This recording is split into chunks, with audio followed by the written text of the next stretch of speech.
I'm joined right now by my good friend Dave DuFour. Dave, how's it going? Great. Good. No, it's great. Actually, it's legitimately great. Everything's good, man. We're winding down the season. I think the finals have been awesome. Incredible. But I have so much free time because I don't have to watch, so much basketball. You and I'm great. worried maybe we give the wrong impression to the listener, because I am similarly like, this rules. There's only one game and there's 2 days off. And it's all of a sudden you can start to, I'm catching up on Barry. All right. I love the show Barry. Okay. I'll be real. This final season, it's upsetting. But yeah. I'm just like, you know what? I can watch other stuff. This is great. I come down at night. I'm gonna play Dr. Mario. Dr. Mario of all the games. I like the puzzle games. Interesting. I've now decided I want to try to get to level 25. So Dr. Mario basically ends at level 20, but it keeps going. It just repeats level 20 over and over and over again. And my curiosity now is there like a cutscene celebration? There's a cutscene celebration on Dr. Mario on the original Nintendo after every 5 levels. Right. So I'm curious, if I make it to level 25, will the cutscene celebration be different? Will there be one at all? The problem is if you lose at any point, you get docked down to level 20. You have to start at level 20. So I've made it to level 24. I haven't yet beaten level 25. I appreciate that you haven't looked this up. No, I could find out on YouTube. Actually, here's the thing. I actually Googled it to find out. And all it showed me was some modern Dr. Mario for like the Switch or something. And I'm like, you know what? Forget it. I'm just going to make this my quest. This will be my own side mission. Back in the day, when it came out, you couldn't look stuff up. Yeah, I had to either go to the store and look at the Game Informer, or hope my buddy, or the doctor's office had one that was 3 years old. Right, it might have had a game. You would go to the toy store, and then you would just open up the magazine and look at the Nintendo Power to be like, oh, what are the secrets? Or there might be one kid at school whose parents had extra cash to spend, who would buy him a Nintendo Power. Then he would bring it to school, and then he would tell us, guys, this is how you beat whatever it was. This is how you beat that Jaws. Kid got a Super Nintendo instead of a Sega Genesis, by the way. Yeah. But yeah, I appreciate that you're not. So that's the time. That's the little space to breathe between these games. Yeah. Although there's not much space to breathe. This was Game weird. 3 and 4 packed together. They're just like, we got to get in and out and get this over with. It seems weird to me. I liked the multiple, 3 days off between games. I thought these guys looked pretty fresh. A lot of it was the Denver travel and such, and Denver to Miami is a long way to go. But once you get to Miami, they're like, let's get these games out. Let's punch them out. Yeah, who wants to hang out in Miami? Yeah, right. We don't need people getting, I don't know, extracurricular. I don't know. Yeah, I don't know what exactly the thought process always is. But after tonight, Friday night, there's 2 games off again. And then it waits till Monday night. By the way, Monday night, I'll be doing a playback for that one. Go to playback.tv/Fastbreak Breakfast. Dave, what's your breakfast? We got to do your breakfast. And let's talk a little bit more. We'll talk some about Game 3. We'll also talk about the Chris Paul situation. Yeah. And we got to trade. But anyways, what's your breakfast? I know you don't eat much. You know my rules. Just make up something. I've got rules, man. I don't eat any food until I've walked 5 miles or moved something heavy. So I'm having a nice Stoke cold brew. Yeah. Black coffee. Not even any ice. Is it cold? It's just like it is cold. It's cold. It's out of the fridge. It's out of the fridge. Delicious. It's really delicious, actually. I don't know if you like coffee. I do like coffee, and I do Very like cold nutty. brew. And I just realized I haven't had a cold brew this season. I can't remember the last time. What's the weather like out there right now? Is it warm yet? Okay. I see you on the Zoom right now. You're wearing a hoodie. What's going on? Well, this is life at the beach. It's I think out here they call it June bloom. So it's like 64 degrees. Perfect. But it's overcast. There's a nice breeze coming off the ocean. So you can wear a hoodie pretty much every day. That's dream weather. Yeah. I will say, whatever, I don't know if it's the smoke cover in the clouds here in Nashville. I don't know if it's just a weird climate shifting. It has been the mildest May, and now June, it's just not hot. Like it's normally, it's oppressive usually in June, 90 degrees and such and more. It's been just spectacularly mild and pleasant basically every day here. Wonder if that's a carryover from the extremely wet winter that the West Coast got. Maybe it's helping. I don't know. It's all I don't know, but this is going to be an El Nino year, potential super El Nino. I mean, this is what a time for the weather. Just very interesting. Speaking of interlocking pieces, Dave, to get us off the weather, what role do you think heat culture played in Lionel Messi coming to the MLS? It's got to be somewhat. Pat Riley slapped his rings down on the table and was like, Messi, come join Inter Miami. Well, my guy Joe Varden from The Athletic, he reported that Jimmy Butler was excited. I think the prospect of spending $100 for coffee was very appealing to Lionel Messi. He thought that's the right rate. Listen, do you know, I want to give him a lot of credit, actually. Yeah. Because the amount of money that he turned down from the PIF, the Saudi, public money, right? It was 3 years, $1.6 billion, Keith. That's wild. And he turned it down to come play in the MLS. He also, unlike some he of has the a PGA, lot of money already. Unlike some of the PGA golfers, right. Messi legit has more money than his children will ever be able to spend. I think it's nice to know that at least someone has a number. But he's going to be getting. He's getting that Apple money, or doesn't have a number. Yeah, so this guy, he made a better deal. Potentially, he's going to make a ton of money also in this. And I don't know, this is not a Major League Soccer show. No, but this is fascinating for sports. I think. As a sports fan, yeah, I'm interested, and as a sports fan of the Nashville MLS team, Nashville SC, like they're an Eastern Conference club that's pretty good. Mm-hmm. They're near the top of the conference right now. Now one of their opponents gets Messi, and not only that, it isn't like they just signed him. Like the league and the league's partners are like, we're now paying this guy, and I don't even understand. Like, there's no NFL or NBA comp. No, because those leagues are too high up.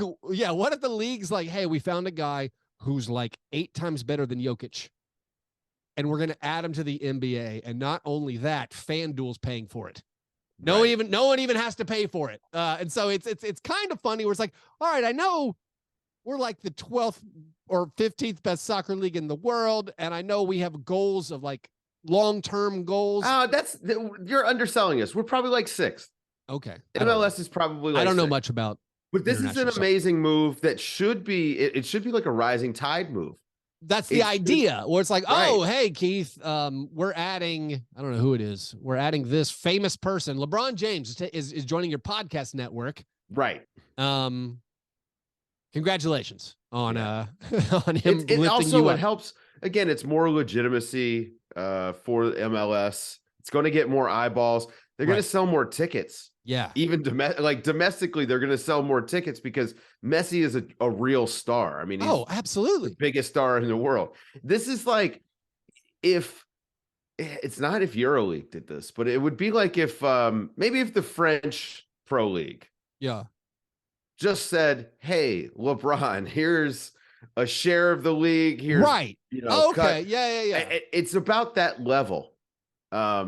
The French league-ish, maybe Italian Serie A, but lower than ACB, EuroLeague. I mean, honestly, this was something I've talked about for a few years with China. I thought China would become basically would follow the Saudi plan.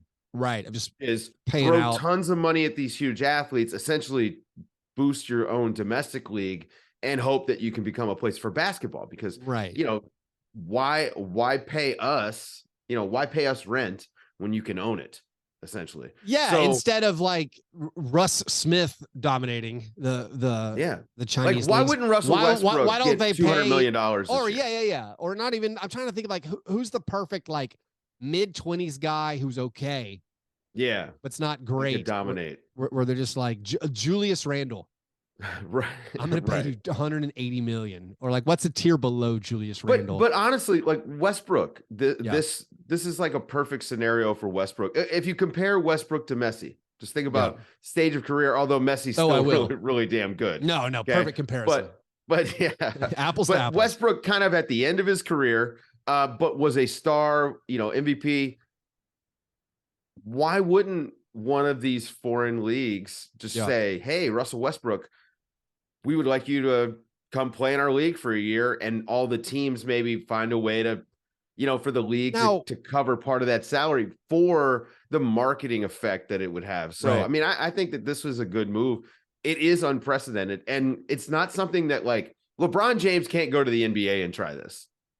Right. Well, that's where there's no comparison, and I still can't get over like the competitive nature, the competitive balance nature of it, or just the fact that I don't know if they're changing the rules midstream, but it's just like, hey, in the middle of this season, the league is going to pay the salary of this guy, and Apple is going to pay the salary of this guy. I mean, I'm guessing, I don't know this for a fact, and I probably could have found this out. I assume every team is getting a piece, revenue share of the revenue that comes in. They're like, listen, we're, all the revenue that comes in, everybody gets 18 cents on every Messi jersey sold. I mean, is there a general fund? I don't know. Is this like the CIA, like with the slush fund? Where there's all this like the money on the, these two tables don't add up, but we don't talk about that because that's right. That's their Messi slush fund. I like it. Well, let's talk about Jokic and the Nuggets. Game 3 was a historic performance. We can actually say that factually. Not only was it the first time two teammates have had triple doubles in the same finals game, it was the first time ever, regular season or postseason, two teammates had 30-point triple doubles. And that combined with, I would say, a oppressive defense in the second half from Denver got the Nuggets in great position to win the title. What were your takeaways from the game 3? Is it just they got Jokic, nobody else does? I mean, the Nuggets won by 15 and they made 5 3-pointers. That part, the 5 made threes blows my mind. And Keith, like, you're the first person I think about when a team doesn't hit threes and wins the game, because you and I have talked about this over the years, and it is distressing because like this is an entertainment thing. If it's the same over and over and over again, it becomes way more boring. And you and I we've kicked around the idea that if like the league has become, do you make your threes? Does your opponent miss? Okay, you win. And that's the only differentiator. I think that we're seeing that it's not actually that. I mean, the Nuggets are just so dominant at everything that they are allowed to not hit their threes.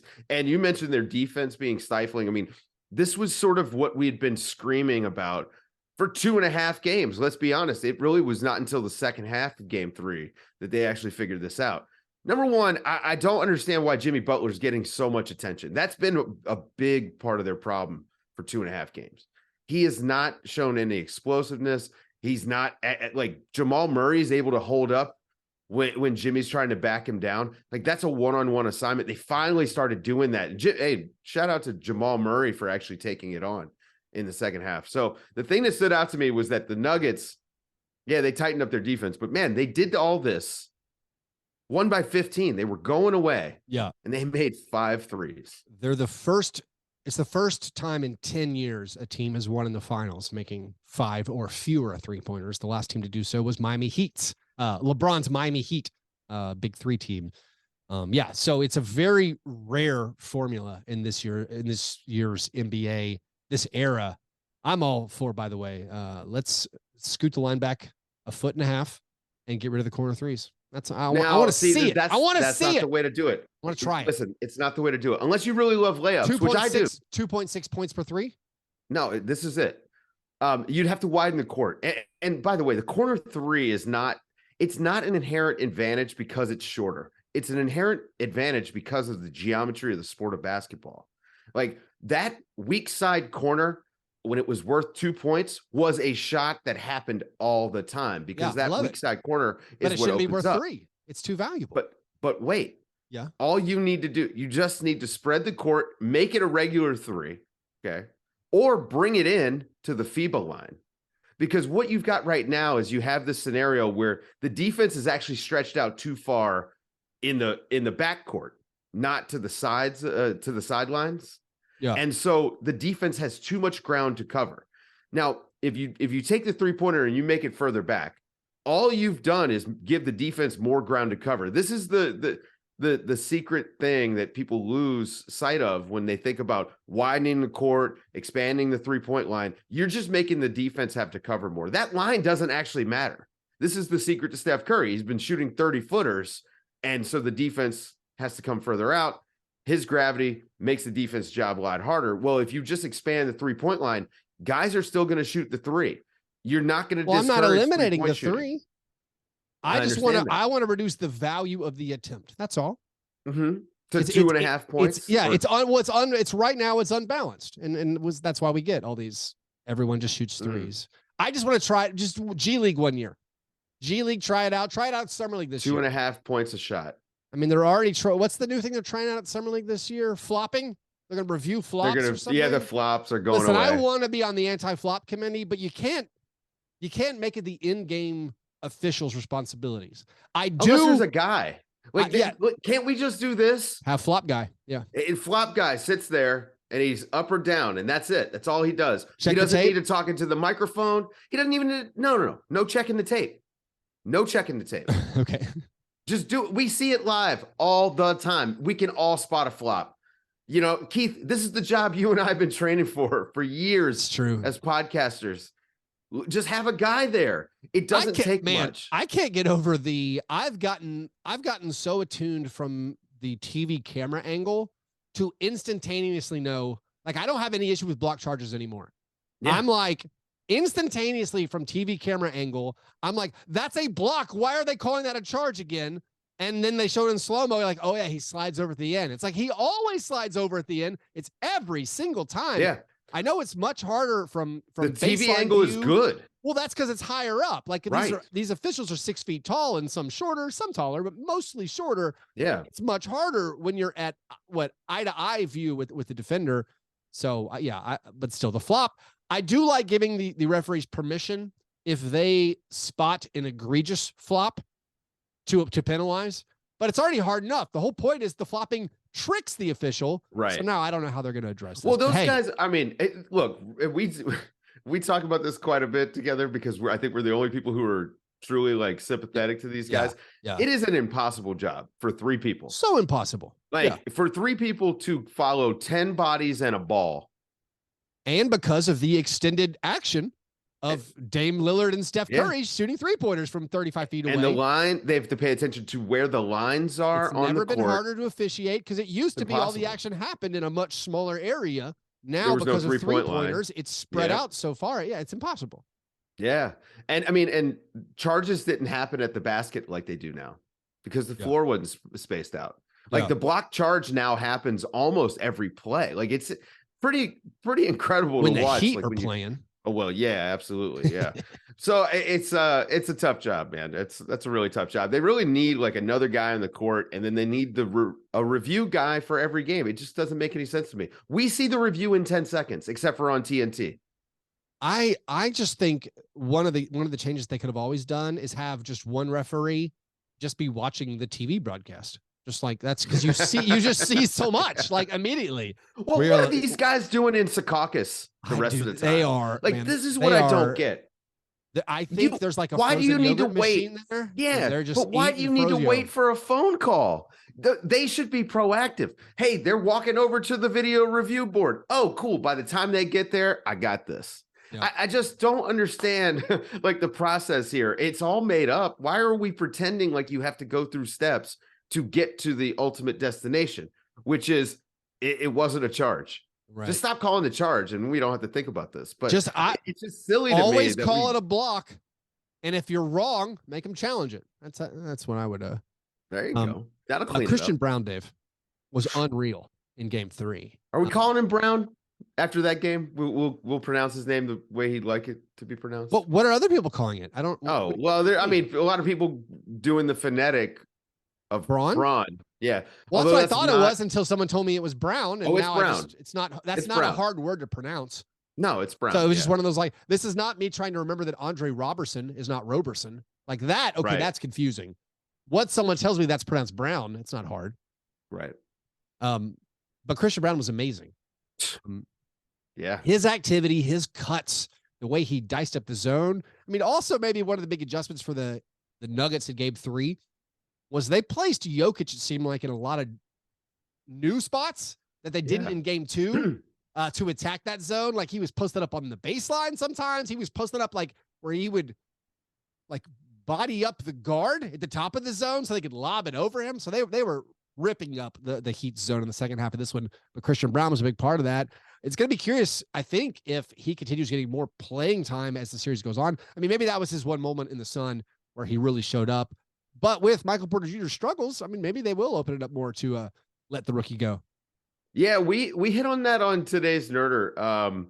They were actually getting Jokic in the post instead of in the high post. So zone offense, a lot of times what you want to do is get, especially if you have a good passing big, you get your big, the ball around the elbow, hopefully in the nail, so you're in the middle of the court, and then you get to do that whole, you get to read the defense as they come to play the ball. So you get cuts from the corner, cuts from the dunker, you may wind up with open wing three, something like that.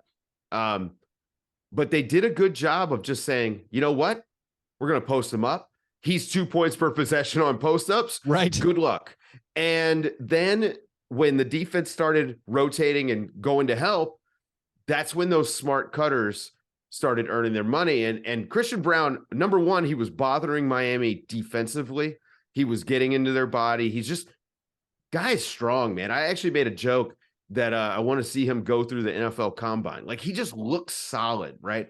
Oh, and yeah, he's like a Christian McCaffrey running back type. Yeah, exactly. Body. Yeah. So he used that defensively, and I think that bought him minutes on the other end. And of course, I mean, Mo did a great video, his One Mo Thing this week, on Christian Braun's cutting, where he was just a menace to them. Getting dunks off cuts from Jokic seems pretty easy as long as you're willing to put in the work. Man, he was so fast getting to the spots, and Jokic obviously finds you. What about this theory that the reason Christian Braun is so good at cutting against the zone is he was just in college last year, and he's only a few years removed from high school. He's used to zone. He's been playing against zone his whole life. He hasn't fallen into some NBA professional basketball complacency of not facing the zone. That might be true. But he also, I mean, the job that he was doing in the zone is pretty similar to his job in their normal offense. I mean, it essentially that Aaron Gordon dunker spot, corner 3-point shooter, make smart cuts, make smart reads. Although I'd give him credit. He's a good wing cutter too. Like he got a dunk off a wing cut, almost on like a DHO from Jokic in the paint. So the guy's just smart, but that's kind of what the Nuggets are as a basketball team. I mean, Aaron Gordon, Christian Braun, and Jeff Green wreaked havoc against the Miami Heat. Yeah. All three of them as cutters. But, Braun was incredible, man. That's like a future Danny Green all-star guy. Oh, you think so? Oh, man, he just got it. Yeah. He just knows how to, knows how to play. Knows how to play. Yeah. I can't believe he didn't go to Villanova, So Michael Porter Jr., he's shooting, 27% for the series. No, excuse me, 25.8% for the series. I feel like he's taken some attention away from Max Strus. Max Strus is yes, he had that 0 for 10 first game. Max Strus at a smooth 19% for the series. Probably their percentages are going to come up. Each of them only played 3 finals games. I was looking back at some of the worst field goal percentages ever for players in the finals. Basically, the worst guy who's attempted at least 30 field goal attempts since the merger. This surprised me. Kyle Korver played in 9 finals games and made 22.9% of his field goal attempts. Yes, mainly they were all 3-point attempts, but still not very good from Kyle in the finals. Also, famous friend of the show, the progenitor of the jump shot, Jumpin' Joe Fulks. For comparison, friend of the show. Well, I mean, I believe he's passed on, but I talk about him a lot. Okay. He in his finals career, he played in 11 finals games. He only converted 28.7% of his field goal attempts. So not the best. And by the way, Pat Riley, architect of this Heat team, a man credited for having that championship pedigree. Oh, no. Not very good stats in the finals, Pat.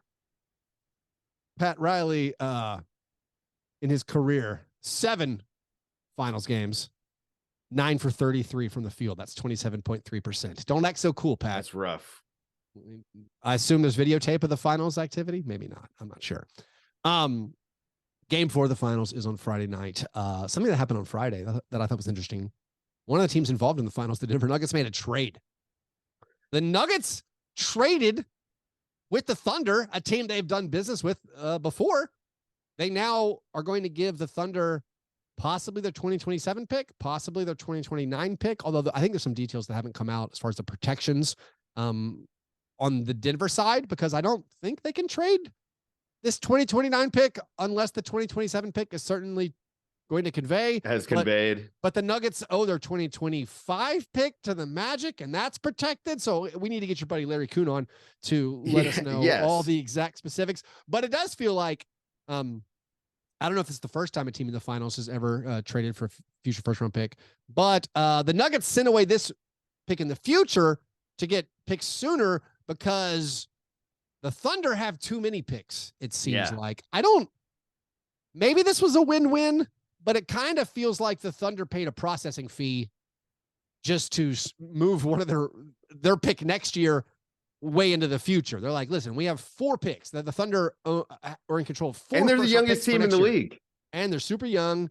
They had, I believe it was they get the Rockets pick, the Clippers pick, and the Nets pick, and their own pick next year. So instead of that, now the Nuggets will get the worst of those 4 picks in 2024. They will also get the 37th pick in this year's draft. They will also get another second-round pick. All of that for sending a 2029 first rounder to the Thunder. Is this money laundering? Is this picked? It's something. I think it's the process. I think the Thunder had to pay basically to say, listen, we got to have a pick farther in the future. We have too many picks. Well, yeah, because I mean, the last thing they're going to want to do is bring in rookie scale guys for no. I mean, they have so many guys already. They do. They're going to want bites of the apple, but I don't think they want them all at one time. So spreading those picks out makes a lot of sense, especially once you like kind of lose out on this lottery. What you're thinking, you're probably going to be too competitive for next year's lottery. So potentially, you want to maybe kick the can down the road a little bit. I mean, there are guys coming down the pipeline every single year. There's no Wembanyama's coming down the pipeline because what's that? Is it Cooper Flag?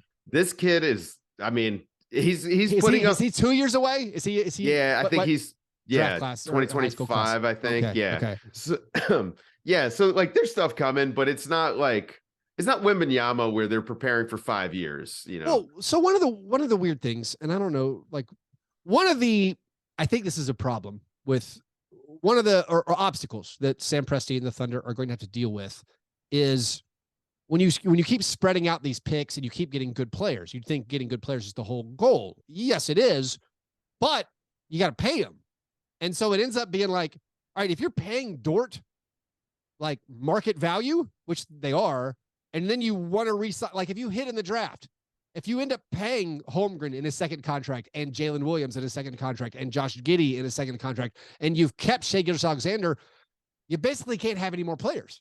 Like the way the salary cap seems to be set up and the way all this talk that I'm a little like concerned that they're trying to turn this into soccer and or the NFL with pure parity. Like you can't keep 5 highly paid players.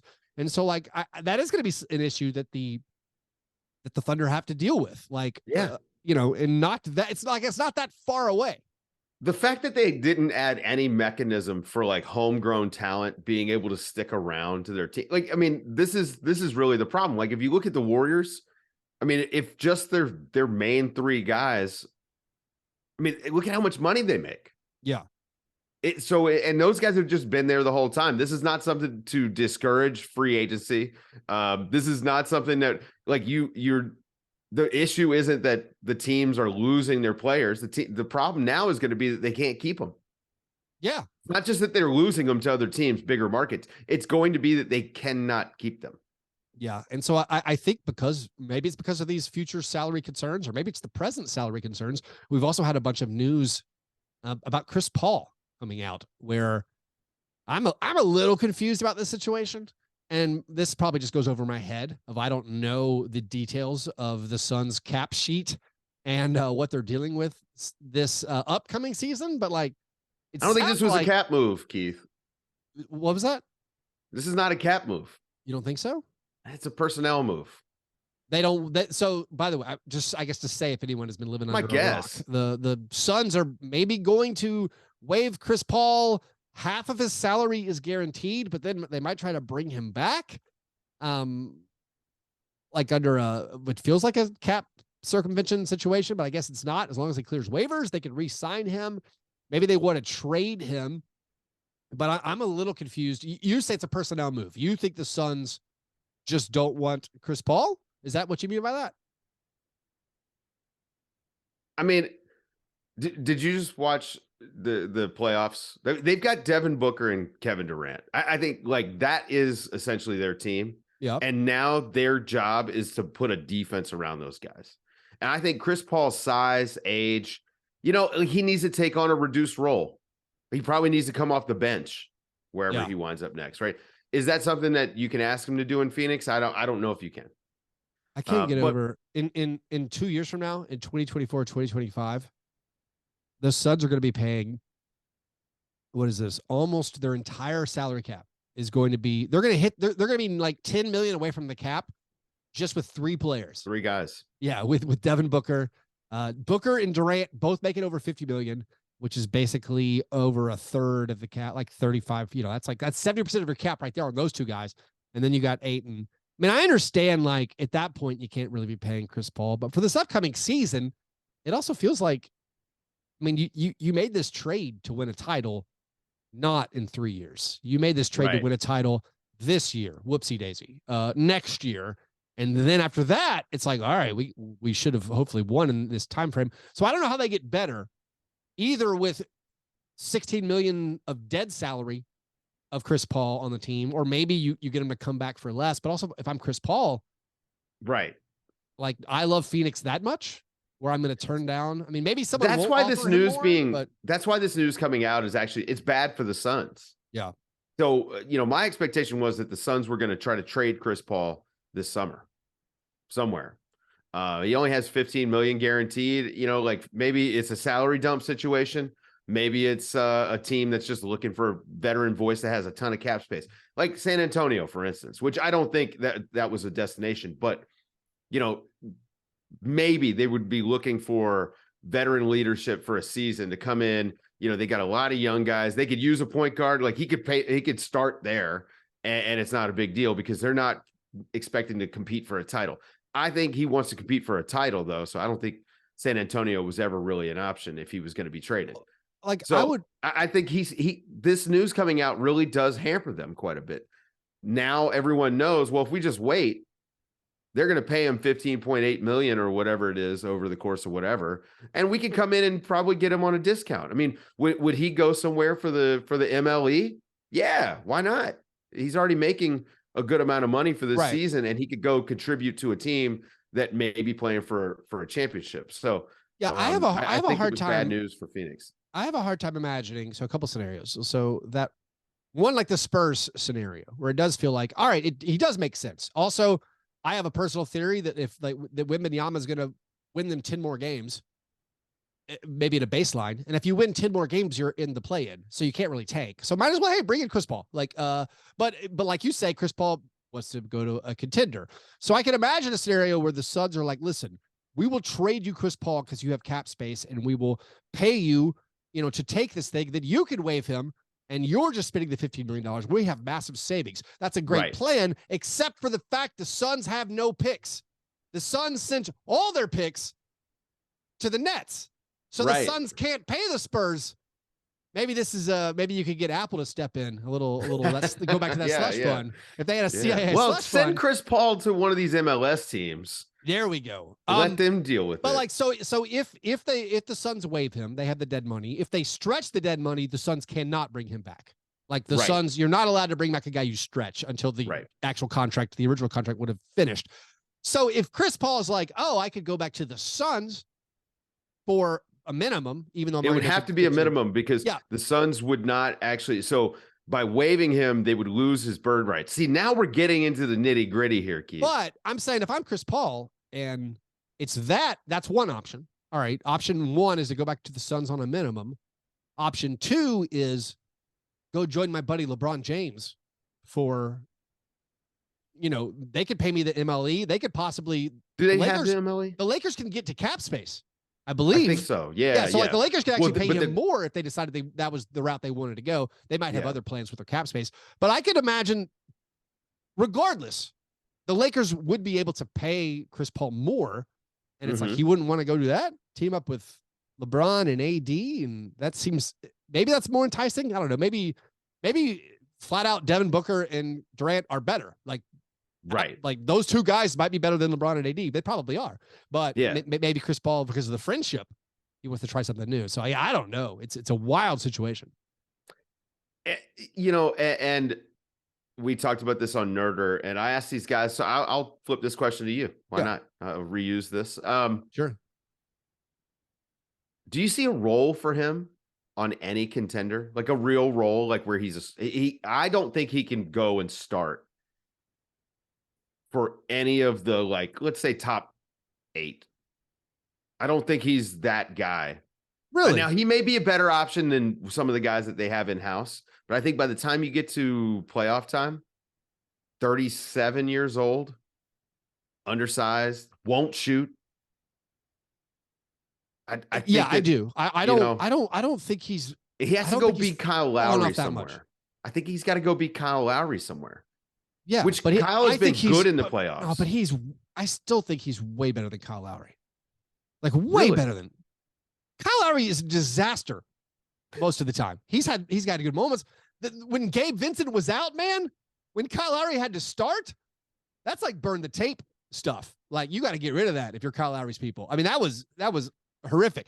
I actually think, I'm not saying Chris Paul. I'm not saying Chris Paul's still like an above average player, but I just don't think I think at his age, I don't think his body can handle that. The Nuggets don't have a backup point guard, Dave.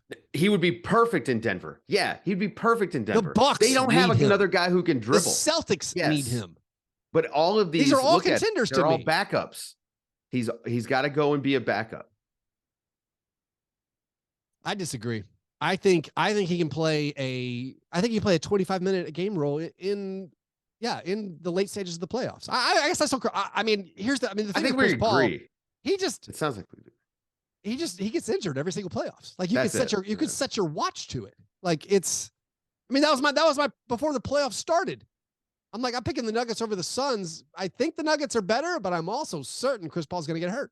I don't know if it's just bad luck. He needs to go somewhere where he can Kyle Lowry during the regular season. Just do 20 minutes, and then hopefully, gear up for the playoffs. But yeah, I think he can. I think he can still help. I mean, there's a ton of guys playing in these playoffs where you're like, is Chris Paul better than him? And I think, certainly, 100%. Cody Zeller? I mean, would Chris Paul do a better job guarding Jokic? He would maybe fall down more. He would fall down more. He would Cody Zeller's the ball heart. when it He's was not low. even trying to draw offensive fouls, although he did stick his nose right into Jokic's elbow. Was it Jokic? I can't remember. Someone elbowed him. It was Jokic. It was a good offensive foul call. I can't get upset at the officials there. Yeah. Bless his heart. Bless his heart. Anyways, Dave, thanks for coming on. Always a pleasure talking ball with you. Last second game 4 prediction. I think the Nuggets have this in 5. I mean, this feels a lot like 2014. The Spurs, like we're better than Miami. Yeah, a little bit. Where they won the first one, you felt like, oh wow, and then they lost the second one in a close one, and then they just kind of ran off 3 in a row. Jimmy Butler and Bam Adebayo are not enough, and Jimmy Butler is not the same Jimmy Butler he was at the beginning of the playoffs. His shooting percentages, he went from like 60% from the field, 43% from 3 to 40% and 31%. So his shot has just fallen off since he hurt his ankle. Yeah. That was a game changer for the playoffs for the Miami Heat, because I actually think we've gotten robbed a little bit of an even better finals, and I think this has been pretty good so far. So Yeah, I think the Nuggets just have it. Yeah. Jimmy went from, as I've been saying, went from Bulls Jordan to Wizards Jordan. And it's not going to be enough. But also the role players kind of disappeared in game 2. Gabe Vincent and Duncan Robinson and Max Strus, everybody a little bit off. I think game 4 is going to be a tight one. I'm not going to be surprised at all. I feel like I might even favor the Miami. Hopefully famous last words as I overtly cheer for my Denver Nuggets. Anyways, Dave, pleasure as always. I look forward to the next time you come on. I will remember